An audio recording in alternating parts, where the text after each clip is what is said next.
এই বুদ্ধির রাজার টেকনিক গুলো আপনারা শিখে নিতে পারেন। দেখুন ছাতা লাগিয়েছে লাঠির সঙ্গে, উপরে দিয়েছে ঝাড়ু, এখন পরিষ্কার করছে, গায়ে আর ময়লা পড়বে না। কি চমৎকার টেকনিক দেখুন।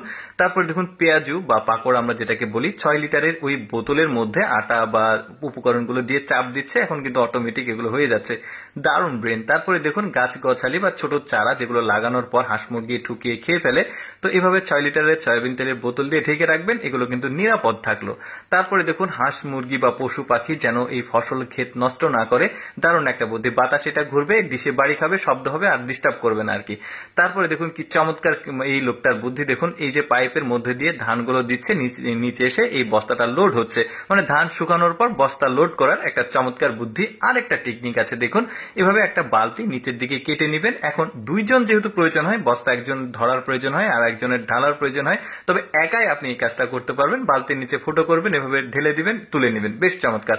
তারপরে দেখুন কৃষকরা যখন ওই ক্ষেতের জমিতে কীটনাশক প্রয়োগ করে মুখে চোখে যাতে না পড়ে, এই বুদ্ধিটা করেছে কিন্তু। তারপরে দেখুন এই বুদ্ধিটা আমার কাছে খুব ভালো লেগেছে। এভাবে দেখুন এই বোতলের দুই পাশে ফুটো করেছে, এখন টমেটোর চারা লাগিয়ে এটা যে কোনো জায়গায় ঝুলিয়ে রাখলে এই চারাগুলো কিন্তু ওইখানেই বড় হবে, টমেটো ধরবে, দারুণ। তারপরে দেখুন কম সময়ে অধিক কাজ করার জন্য ডাবল ডাটের কোদাল বানিয়েছে, বেশ চমৎকার কিন্তু অল্প সময়ে অধিক কাজ করার জন্য। আচ্ছা, কয়েল স্ট্যান্ড হিসেবে রাখতে কয়েকটা টেকনিক আপনারা অবলম্বন করতে পারেন। যদি বাড়িতে আপনি স্ট্যান্ড খুঁজে না পান, এই ধরনের ছোটখাটো ইকুইপমেন্ট কিন্তু সবার বাড়িতেই থাকে, আপনারা চাইলে এই পদ্ধতিটা অবলম্বন করতে পারেন। দেখুন এই যে এই জিনিসটাও, ক্লিপটা সবার বাড়িতেই থাকে মোটামুটি।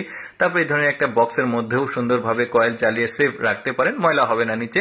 তারপরে দেখুন এই বুদ্ধিটা বেশ চমৎকার, গাছে পানি দিচ্ছে যাতে গাছগুলো মরে না যায়, সুন্দর ঝর্ণা বানিয়েছে। তারপরে দেখুন গাছের গোড়ায় ওই যে সার পড়লে নষ্ট হয়ে যায়, তাই এই বুদ্ধি করেছে। দেখুন এই যে এইভাবে আপনারা দিতে পারবেন, তাহলে চারাটার ক্ষতি হবে না।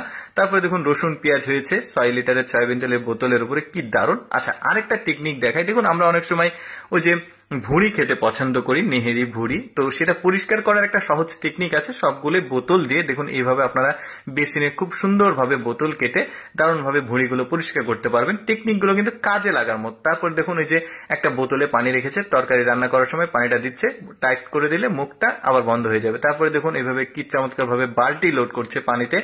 এই যে সহজ টেকনিক গুলো, বলতে পারেন যে এই লোকটা বোতল রাজা আর কি।